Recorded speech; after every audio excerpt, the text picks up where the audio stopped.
Гласот на Америка на македонски. Преку една деценија вашиот прозорец кон САД. А сега, директно од студиото во Вашингтон. Добро вечер, ова е ТВ журналот Newsflash на Гласот на Америка на македонски. Јас сум Јане Бојаджиевски од студиото во Вашингтон. Добар дел од американското раководство на мисии во странство. Државната секретарка Клинтон во историска посета на Бурма. Подпредседателот Бајден неделава во Ирак, а потоа и во Турција. Стандард & Пурс па го намали рейтингот на редица американски банки. Следат вестите. Државната секретарка Клинтон во историска посета на Бурма. Прв американски шеф на дипломатијата која посетил земјата последниве 50 години. Хилари Клинтон на тридневните разговори со државниот врв од прва рака ќе се запознае со најавите на владата да спроведе политички и економски реформи, а ќе се сретни со познатата поборничка за демократија Ан Сан Су Чи. Американскиот подпредседател Џо Бајден им порача на ирачките лидери во Багдад дека двете држави отвараат ново поглавје со подготовката на американските војници да се повлечат до крајот на декември. Тоа ќе означи нова фаза на новите односи, како што повлече Бајден две суверени држави. Полицијата уапси над 200 припадници на окупирај го во Лос Анџелес во кампот пред градското собрание. Властите ги наведоа несанитарните услови во кампот и опасност од појава на криминал, како причина за потега. Стандард & Пурс го смени рейтингот на 37 од најголемите финансиски институции. Меѓународната кредитна агенција го снижи рейтингот на речиси сите најголеми банки во САД, меѓу кои Bank of America, Citigroup и Goldman Sachs. Рейтингот остана непроменет за европските Deutsche Bank и Credit Suisse, а неколку, како банката на Кина, добија подобрен статус. Републиканскиот председателски претендент Херман Кейн размислува дали да продолжи со предизборната кампања поради новото тврдење, овој пат од жена од Џорџија, дека имал 13 годишна афера со неа. Претходните наводи за сексуална злоупотреба од неколку други жени фрлија сенка на неговата кандидатура. Кейн енергично ги одбива тврдењата. Почна сезоната на филмски награди. Друштвото на њујоршки филмски критичари го прогласи црно-белиот нем филм артист на најдобар годинава.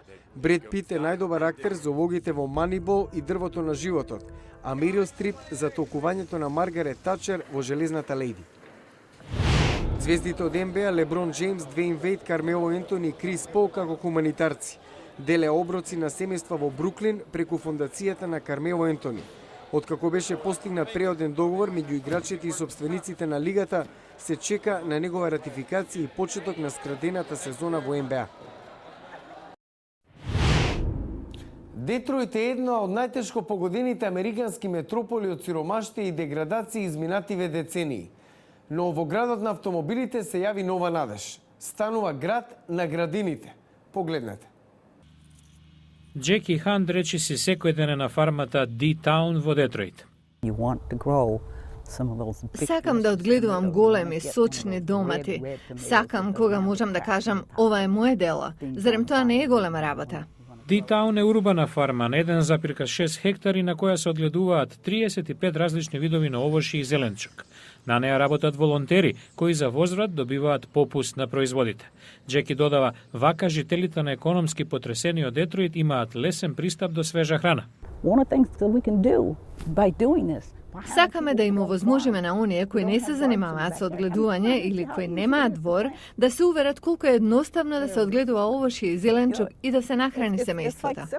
Урбани фарми како D-Town никнаа на секаде во Детройт, во дворовите зад канцелариите, црквите, собирните центри. Патрик Крауч, менаџер на фармата Earthworks, раскажува како сиромаштијата причинила запуштените плацови во градот да се претворат во градини. Детройт не е единствениот. Имате урбано фармерство ширум Соединетите американски држави, речиси во секоја метропола. Тоа станува многу важно во Окланд, Сент Луис, Њујорк и Бостон. Но со фарми како D-Town, Крауч со забележлив локал патриотизам заклучува, Детройт е авангарда во движењето. Тутунот беше стожер на американското земјоделство уште од колонијалните денови. Но како што опаѓа поборувачката за него, така владата ги потикнува земјоделците да се пренасточат. Една фарма во Спрингфилд, Тенеси, тоа го прави преку аквакултура. Дел од земјоделската индустрија, проценет на $70 милиарди. Во Тенеси е време за жетва, но не на тутун, пченка, памук или соја. Джейн Корбин со синовите ја цеди оваа бара за да ги собере ракчињата што ги одгледуваше изминатите 5 месеци. Почнала да се занимава со аквакултура сосема случајно, откако ја заинтригирал новински напис на таа тема. Други земјоделци на југот на САД се решија на ваков чекор по владините повици да се пренасочат од тутунот на други култури. За Тони Джонстон, кој предава земјоделие на Државниот универзитет на Средниот Тенеси, аквакултурата е успешна алтернатива на тутунот поради тоа што купувачите се директно поврзани со фармите. Прашајте ја Джи Джейми, која со години и помага на Корбин во жетвата на ракчиња. Нивната љубезност и оригинален дух ме враќа на фармата секоја година. Згора на се продуктот е од САД, тука, од Тенеси, а не од Кина или некоја друга странска земја. Семејството Корбин покрај ракчињата одгледува и цвеќиња и зеленчук. Има добиток, а задржало и дел од посевот со тутун. Професорот Джонстон смета дека токму ваквата разновидност е иднината на фармите. Джей Корбин е горда на постигнатото.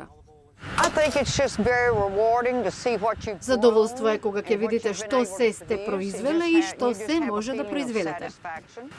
Во прилог и оди и фактот дека аквакултурата е една од најбрзо растичките форми на производство на храна во светот.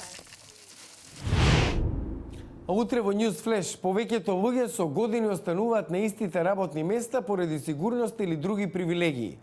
Но за оние со авантуристички дух, брачен пар од Хјустон покажува како станаа газди сами на себе, со помош на кози. Гледајте утре во News Flash. Рурални предприемници, нов начин на бизнис, но и живот со кози. Гледајте во утрешен News Flash.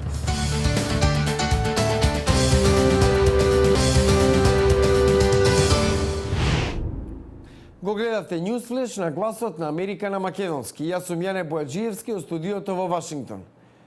За најнови содржини посетете нашата веб страница glasnaamerika.com. Пријатна вечер. Се гледаме утре.